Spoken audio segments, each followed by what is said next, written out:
Welcome back to the shop. This is Brad with Rare Breed JL.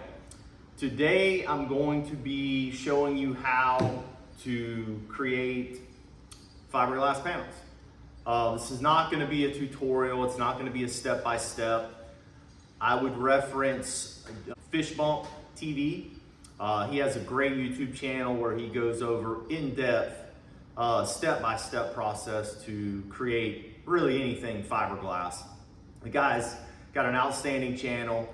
He and his son videos for him. But anyway, they have a history of whether he's a professional boat builder, also a guide, fishing guide in Alabama.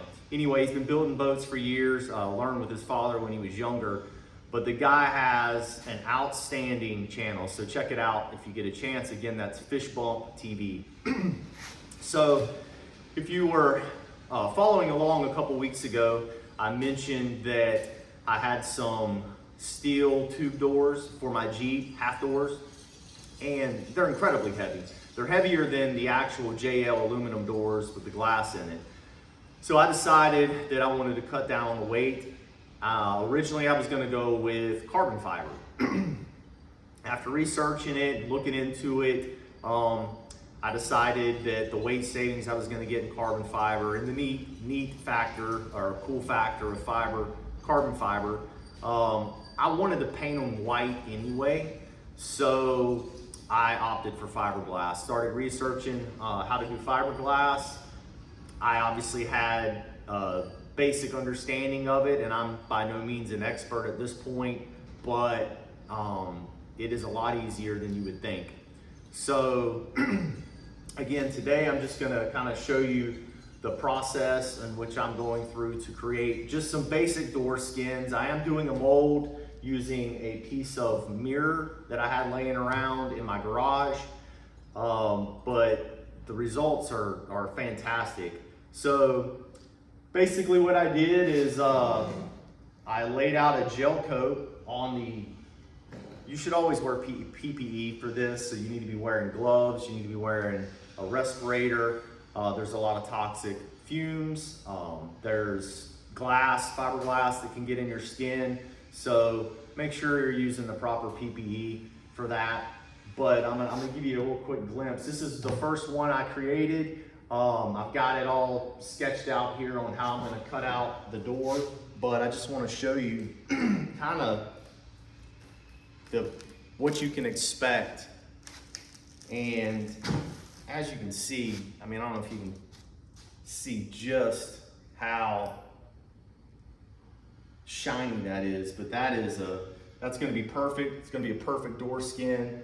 Basically, I'm going to cut it out, bolt it on to my tube door, and I'm gonna have a good sturdy exterior. Doesn't have to be super strong, but fiberglass, as you know, does have a rebound effect. It can flex quite a bit before it'll break.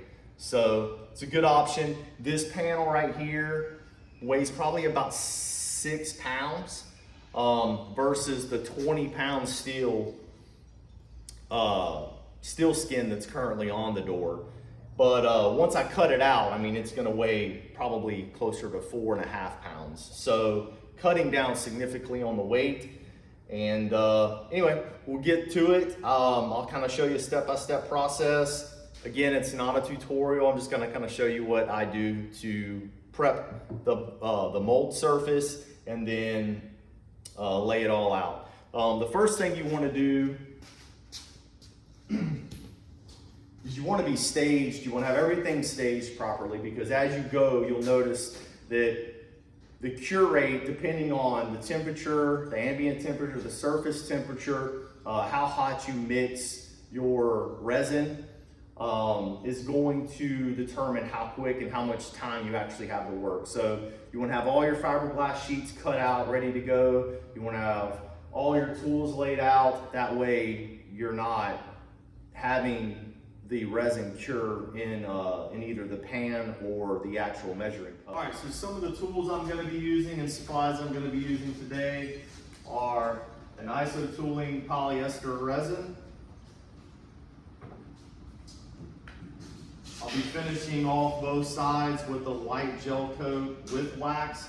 You buy it without wax. If you were going to put the gel coat down first, you'd want to use no wax, because the wax is going to move to the top of the form and basically interfere with the bond between it and your fiberglass. I'm not going to go too in depth with that. If you have any questions or you want to research that a little bit more, just go to Fishbone TV. Obviously, you need some acetone. I keep acetone, as recommended by Captain Joe, in a bucket down here. That way I can easily rinse off tools and such, get all the resin and everything off so that it's ready to go. You'll need some mixing cups, some stirrers. I just use tongue depressors for that. Transfer cups, these are just wax lined paper cups. Need a respirator for sure. Razor blade scraper. It's a good idea to have a temp gun. I use this for all types of things. Obviously when welding I use it, with dissimilar metals. I use it for pretty much, there's so many uses for it in the shop. But anyway, what you use this for is when you're dealing with resins and fiberglass, laminating, you want to work within a certain temp. 60 to like 95 is the range. 60, you're gonna have to add more catalyst. At 95 degrees, you're gonna add less. Again, if you wanna get into the ratios, you need to check out Fishbone TV. Basically today we're looking at 78 degrees, 77 degrees on the surface. That is ideal and perfect. The only thing that we don't have for us going today is it's a little overcast, kind of humid, and it's probably going to rain a little bit. That could affect your cure rates. You don't want a bunch of moisture in the air. So, tip gun, it's good to have a little heat source available. I use this cheap one from Harbor Freight. One of these little tools is called a zip snip. This thing is perfect for cutting your fiberglass. Obviously you want a bunch of painter's tape, some terry cloth towels for waxing and prepping the surface. You'll use some scrapers, you'll use shims. I use shims to help break the mold. These are plastic, they're less likely to scratch or mar the surface. You're gonna need a bunch of chip brushes. These things are fairly cheap and perfect for this application. You're gonna want a roller, and I use a foam roller. I use the trick that, again, Captain Joe recommends, which is wrapping it with some blue painter's tape. That when you pull it off, it pulls all the loose fibers with it so it doesn't end up in your resin. Obviously some other odds and ends stuff. You're gonna need a tape measure. You'll probably want some decent serrated scissors. Obviously a Sharpie will come in handy, and other marking tools for measuring. I like to lay it out on the mold and mark where I'm gonna be running my resin up to before I add my plies. But anyway, obviously a mixing pan is a great thing to have. As again, Captain Joe states, you're going to want to mix it in a cup, either a transfer cup or the actual measuring cup. But you're going to want to immediately transfer that into the pan in order to work out of. That way it spreads out the surface area and keeps the resin from curing quickly. You leave it in a cup, it's a larger volume, it's all bound up together, and it starts to heat up, and as it heats up even quicker. The more it heats, so it'll run away from you and it'll cure on you in the cup before you can actually get it on top of your product. So anyway, I'm gonna prep the surface. I did not mention, so obviously you need a mold release compound. This is what was recommended by Captain Joe, so that's what I'm going with. If it works for him, and we got some wind. If it works for him, it'll work for me. Basically, you want to do 5 to 6 coats of this. You want to wax it on like you would a vehicle in circles, and then overlap half the circle with your next circle. Let that haze over, buff it off, reapply several times. Obviously, the slicker your surface, the smoother your surface, the easier the mold's going to release. So anyway, I'm gonna prep the mold now, and we'll go ahead and, actually I'm probably going to go ahead and cut out some sheets of fiberglass first, then I'll prep the mold, and then we'll begin.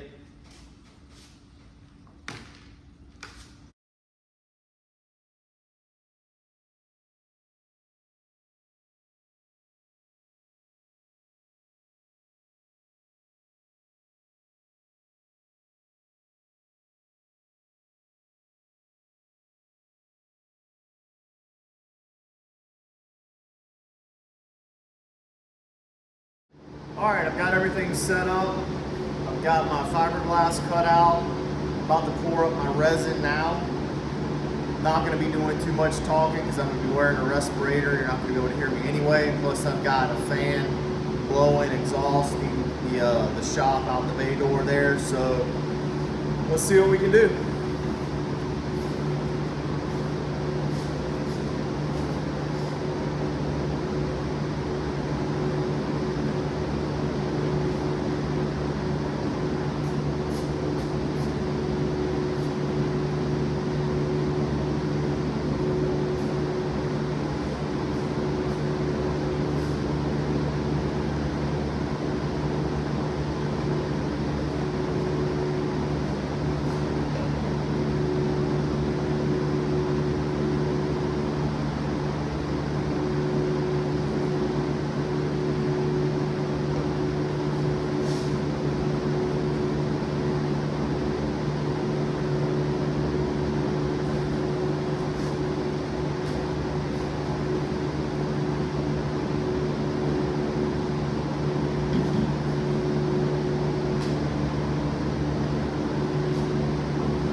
You want to mix it for at least a minute.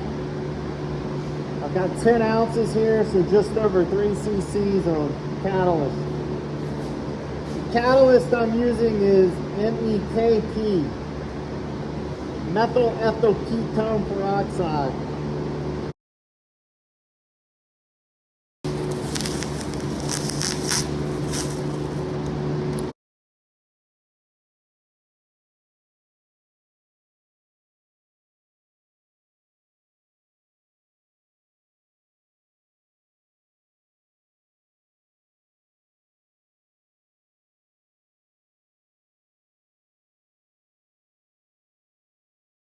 Right here is pretty handy. A lot of people refer to it as a bubble buster, but you can see it's a grooved roller. This one's aluminum.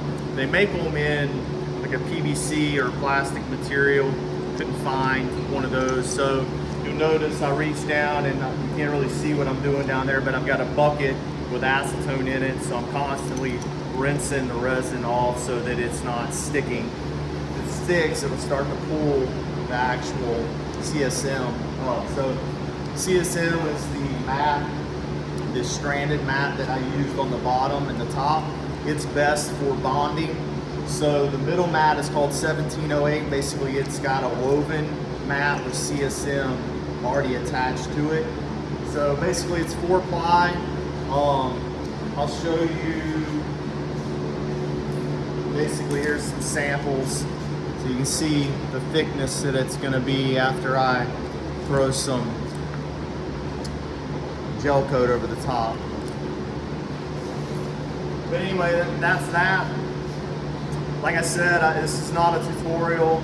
I have no means, I'm not even remotely close to being good at this. This is the second panel I've made.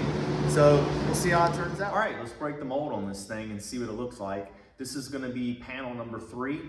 I believe it's gonna be the best panel so far. I think I got a perfect ratio of resin and fiberglass.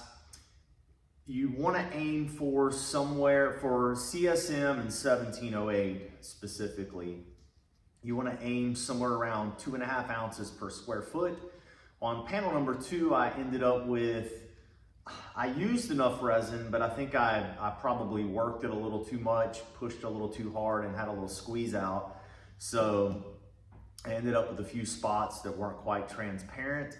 So that tells me it's not gonna be quite as strong as it could be. It's gonna be strong enough for my application. But basically I'm gonna take a putty knife, and I've got a couple of corners taped underneath that I can kind of pry up. I'm gonna work a putty knife underneath it. Then I'll shove some shims under to try to break the mold, and we'll take a look at it.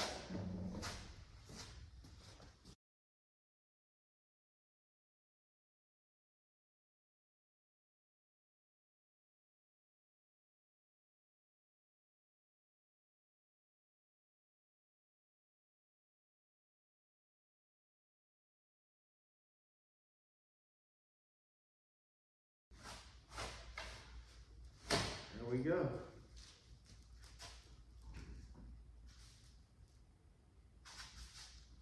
Yeah, that's gonna be my best panel yet. I'll show you a comparison.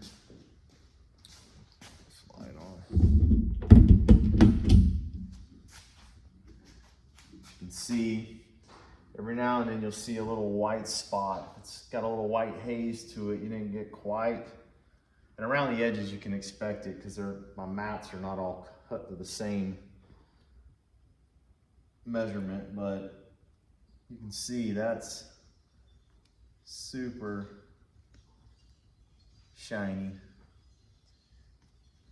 And yeah, that's gonna work out. I'll show you the other one. This was number 2. And obviously I expect to get a little better as I go. But this one you can tell, see all this around the edge. Fortunately, I'm gonna be cutting it back quite a bit. The door skin's actually quite a bit smaller. I left me an 1.5 inches or so, 2 inches to play with. So anyway, what's left is I've got one more skin to make. Then I'll be able to sand them down and get some gel coat on them, and we'll check back then. All right, just a real quick video to get you guys back up to speed. Got all the doors cut out.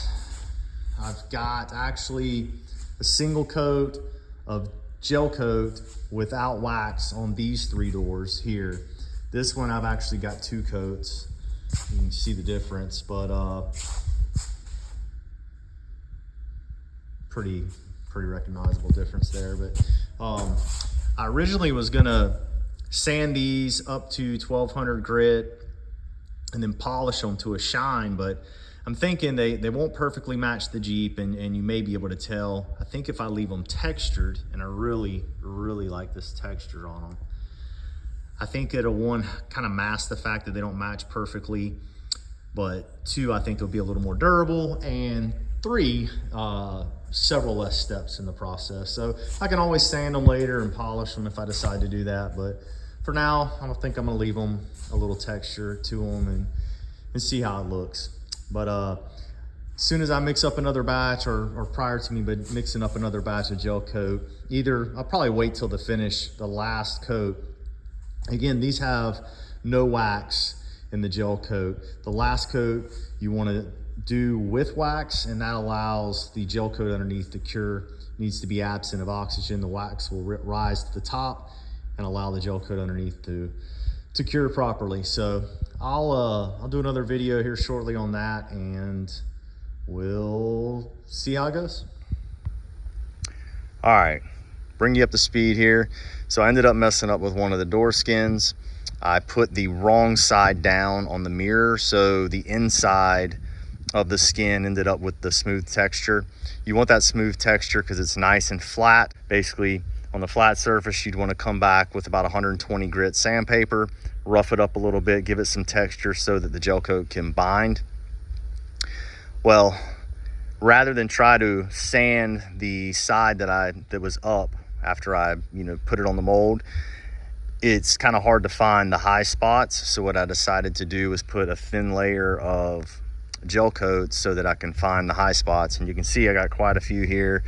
You can see I've got some low spots here, still low spots here, here. So I'm going back and trying to make this thing as flat and smooth as possible. That way I can get the best result.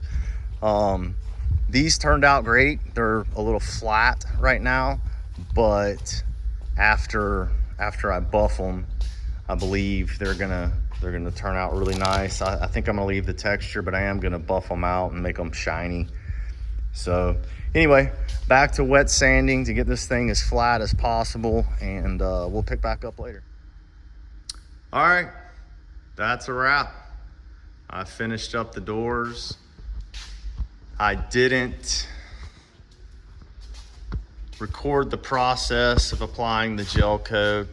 Basically, it's three layers of gel coat, with the last being the gel coat with wax. After I got done, I waxed them really well and buffed them. They got a little bit of a sheen to them, nothing too shiny, but I think they look pretty good. They will definitely serve the purpose. Anyway, thanks for joining me. Please like, share, and subscribe, and I'll see you next time.